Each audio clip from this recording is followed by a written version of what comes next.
All right, guys. So I don't remember if I told you guys this or not, but I worked out a deal with a contractor that's doing some road work, just 500-600 yards down the road from me here. And so they're going to come out to this area here where I've been digging on the pond, and they're actually going to dig my pond. They need fill material, and so and then they're going to, of course, buy the dirt from me, and we'll probably just trade for some work and gravel and stuff like that. So they came out, and today's the first day that they started on it. Let me show you what they did.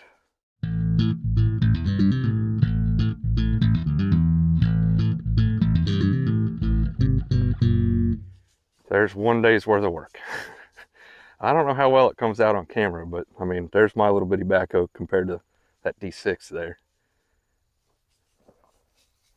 It goes all the way down there. So check that out. That's a big pile of trees that they pushed off over there. This is one day. So to give you a little bit of perspective, that little bitty hole right there, that's what I spent probably 15 to 20 hours worth of backhoe work on. And I got that little hole. So the pond that they're going to dig me goes from this stake here to this one, all the way over there to that one, and there's another one over here somewhere. I can't quite see it. So it's going to be about a 200 by 200 foot square hole and about 10 feet deep, he said. So I calculated it out, and it was 13,000 something cubic yards of dirt that they're going to be pulling out of that pond. So that's pretty cool. It's way bigger than I would have been able to dig it. So I had kind of small plans, just a little watering hole. Now I'm going to have awesome pond. Sun's blowing it out. So it's a pretty cool view. They got their grader parked out here. Their two dozers. I'm going to go move my backhoe out of their way. Yeah, because it's a small fry compared to their stuff. So anyway, this is pretty cool. And then they also, well, I'll show you that here in a minute. They've also cleared it all the way out to the road, and so I'll show you guys that. And it's funny to look at what they did compared to kind of what I was planning for where I'm clearing my house. I'll show you guys here in just a minute, but it's almost comical.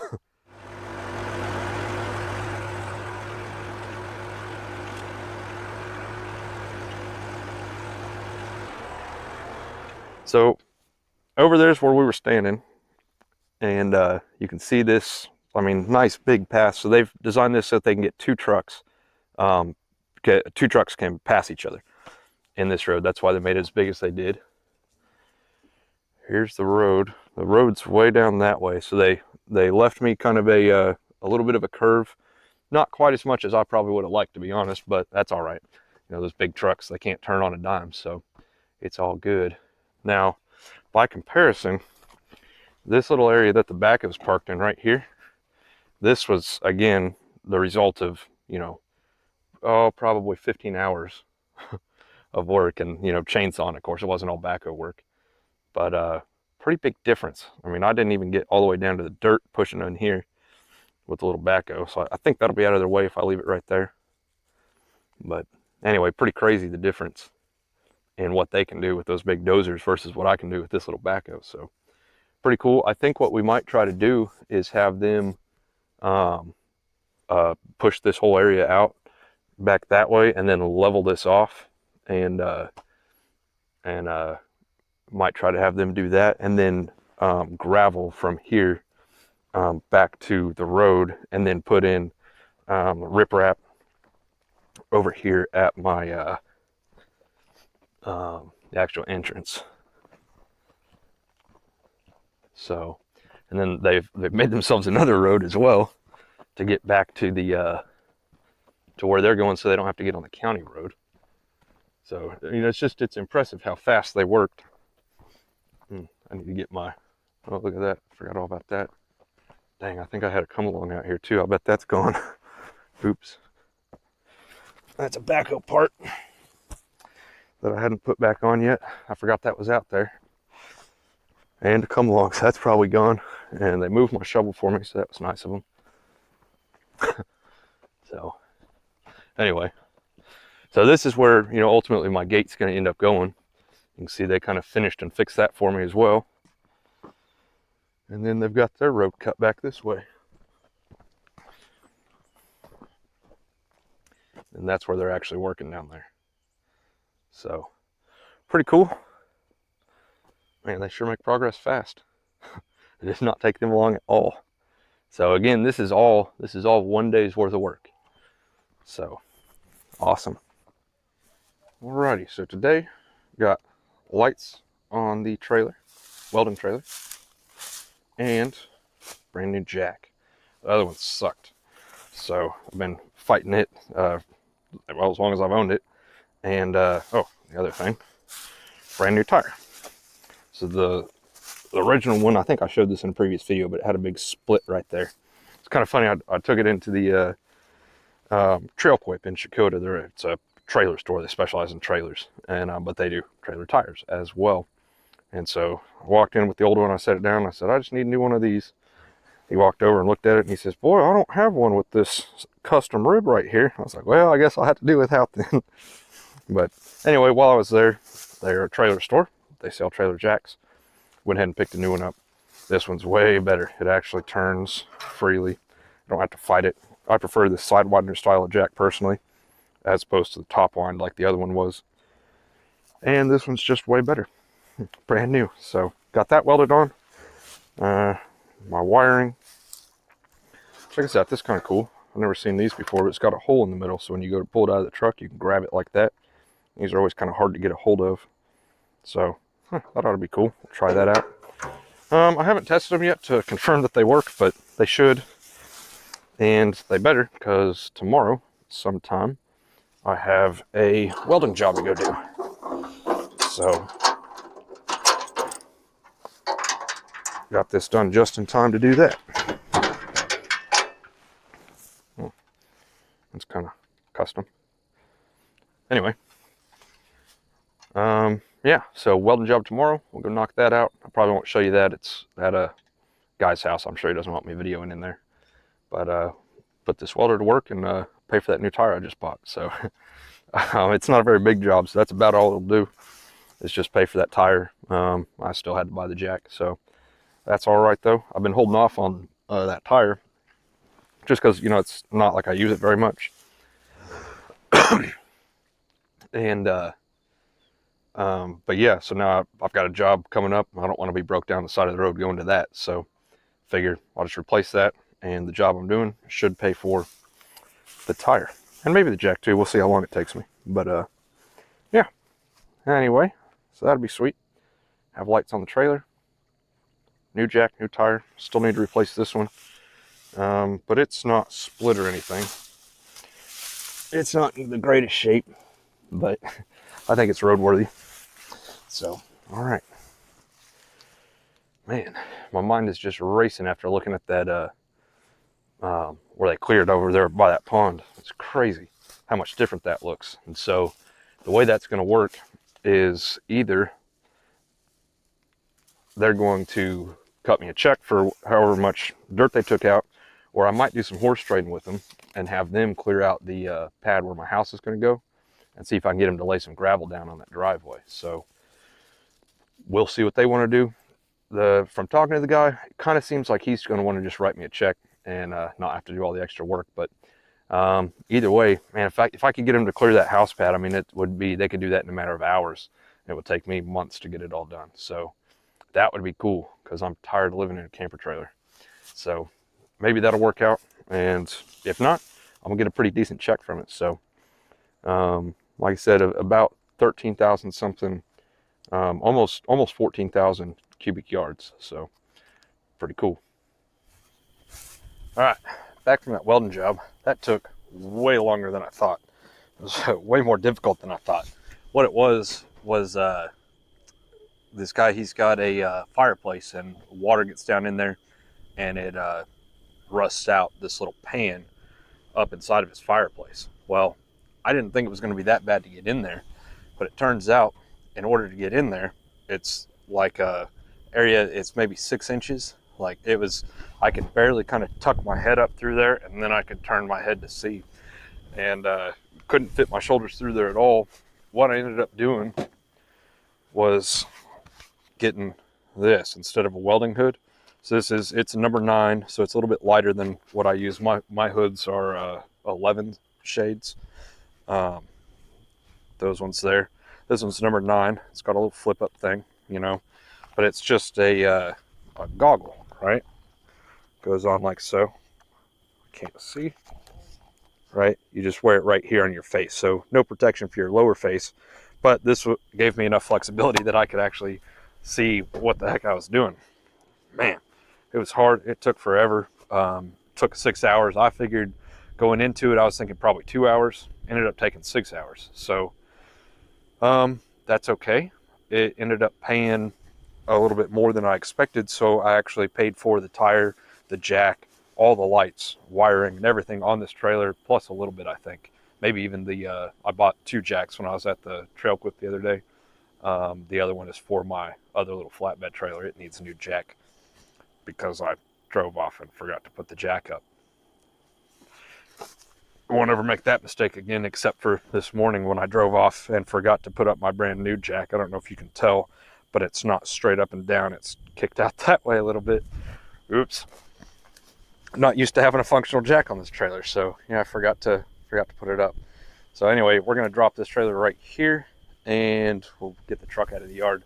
And then this evening, while I've got it right here, I'm gonna go ahead and do some welding here on the bush. So that's a problem. Tire's leaking a little bit of air. Made it there and back, so that's good.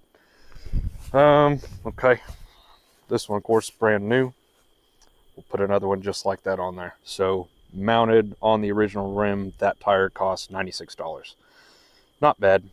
And they're pretty good tires, I think, for trailer tires. But yeah, looks like we're gonna need another one. So I'll get this parked over here and chain back to my power pole, and then I'll go ahead and just pull that tire off, get it in the back of the truck, and the next time I can make it to Shakota, we'll get a new one put on. So only takes them about 20 minutes, so pretty easy. All right, onto the bush hog. All right, guys, so I'm back out here where we're digging this pond, and pretty cool. They've got their excavator out here. They've got started on it, so let me show you what they did. It's pretty amazing. Alright, so first things first, cut himself a line over here. I'm hoping they kind of slope this a little bit and don't leave it quite so sharp. But look at that. That's how wide one bucket is. Well, let me just show you the bucket. So here's my 4-wheeler for comparison. Look at this thing. This thing's awesome. Wish I had one.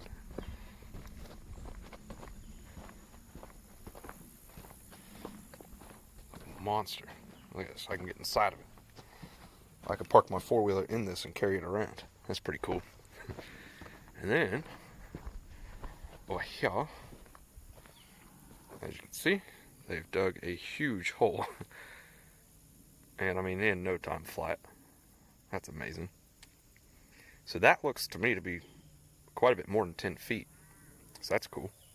Deeper the better. Now, one thing that I am a little bit concerned about, I don't think it'll be a problem, but yeah, so you see that water? I thought I could slowly see it trickling in over here. So that means that there's a kind of a seam in the clay down there, which may mean that my pond would leak. I don't think so, though. I think once that seam gets full, you know, as the pond fills up, that seam will fill up and it probably won't leak anywhere. I think. I don't really know. One thing that's kind of interesting, probably just for logistic reasons, I'm assuming. You can see this is all wet over here. And this is the pond that I had originally started digging. I'm sure that took just a matter of a few minutes. This is where I dug the pond. That was the edge of where I kind of stopped right there. I filled it back in. So I'm assuming it's just that way they can get trucks and stuff in here. They don't want a giant hole where, you know, somebody might accidentally drive off into. So, it's, whatever. It'll be back, and even deeper and better than before. So, man, this pond is going to be massive. It's mind-blowing how big this thing is, and how fast they've been able to do it. You can see they've had several other big trucks through here. The ground's all packed down. I mean, look at this thing. I don't know how to show you the scale of how deep that hole is. But so to the bottom of that, where that red clay kind of stops right there, that's probably 4 feet to grade. That yellow band right there, that's probably another 3 feet. And then it looks like, I think if I was standing down there, that's probably deeper than I am tall. So that's probably about 6 feet to the bottom to where that good blue shale starts. So that'd be, if that's right, well, let's just call that 5 feet right here. So that'd be 5 feet, 8 feet, 12 feet, roughly. So I think they're somewhere around 12 to 13 feet deep, which is cool. See a little bit of water back here as well. I think that's okay though. I don't think that'll cause any problems for the pond. Hopefully it doesn't cause them any problems. Now the reason they were originally going to go dig a pond for one of my neighbors back this way, the reason they ended up not doing it that way is because they ran into a spring and it was all just turning into mud, and it wasn't usable fill. So hopefully they don't have any problems with that here, running into, you know, too much groundwater where it just turns into muck and they can't use it. And honestly, at this point, even if they did, I mean, I've got a heck of a start. I can hear my voice echoing. I wonder if you guys can hear that. I can hear my voice echoing through this little hole. That's pretty crazy. But yeah, man, let me tell you, this is the way to dig a pond right here. Just go to work. Ooh, everything's normal. Come home and pond's getting dug. So pretty cool. So this is, I mentioned this before, this is 200 feet by 200 feet square, and he had said it would be about 10 feet deep.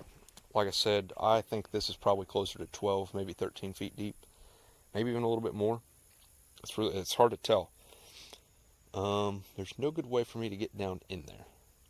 The walls are all pretty steep. Maybe I can clamber down over there. Maybe we'll look at it. I might try it, and maybe if I can show it to you from the inside, it'll help kind of clarify how impressive this is. Okay, so I was right. This is roughly as tall as I am. Try to get you kind of a level shot there. And that's where that blue clay starts. There's the actual top. So that means that this is, I'm 5'8", so this is, it's a little bit above, well, it's probably right at about as tall as I am, so not quite 6 feet until you hit the kind of that yellow clay line. Wow. Let me turn this around.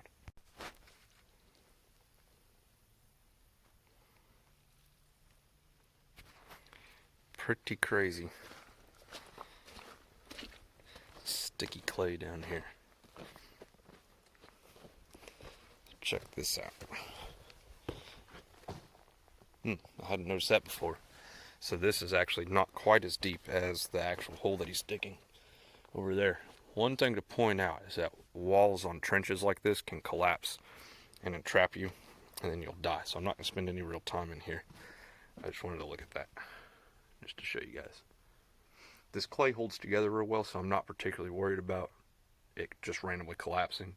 It's not, I don't see like a ton of water coming out of it, just a little bit seeping out of the bottom there.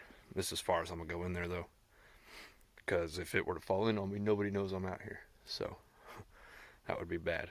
But so that's, I'm at about the halfway point or so. So it's hard to tell, but that's about 100 feet that way. And again, 10 to 13-ish feet tall. So pretty cool. Very impressive.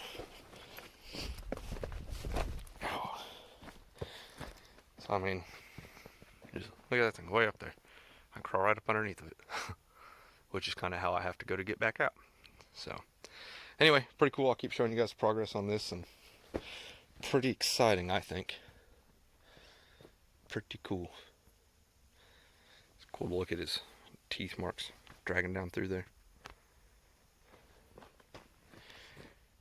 Alright, time to feed calves. Real quick, I thought I'd just show you what they're actually working on here. So this has always just been this little low water crossing, and they're putting in an actual bridge right across here. And so what they need the fill for is to fill up a big low spot that's right over there. So let me show you that. Alright, so does that look familiar? All that shale and clay and stuff. That's where all that fill material I'm selling them's going. And so they've got to fill in this kind of this whole area here. Again, it's kind of hard to tell on camera, I think, you know, how big of a ravine this actually is. So you can see all of that they pulled out of my pond. It doesn't even have it up to road grade yet, not even close. They've got another 4 or 5 feet to come up, and that's as far as they've made it. So you can see they've got their first layer that they took from my land is over there, ends over there, and this is kind of the second layer. That's where they stopped today. And then they've got to keep going. There's even more here. This is all still low to get all this up to road grade, it looks like. So the road did kind of curve around over here. It looks like they're just going to pull it straight across now. So that low water crossing is actually still there. The road is closed according to the signs, but it is still navigatable though. If I needed to get through there, I probably could. But yeah, pretty cool. So that huge hole over there in my place, it just accounts for this little bitty patch of fill material, which is almost even crazier to look at how little that actually is. And that kind of tells you how much more they have to have. That's why that pond's going to be so big. So anyway, very, very cool.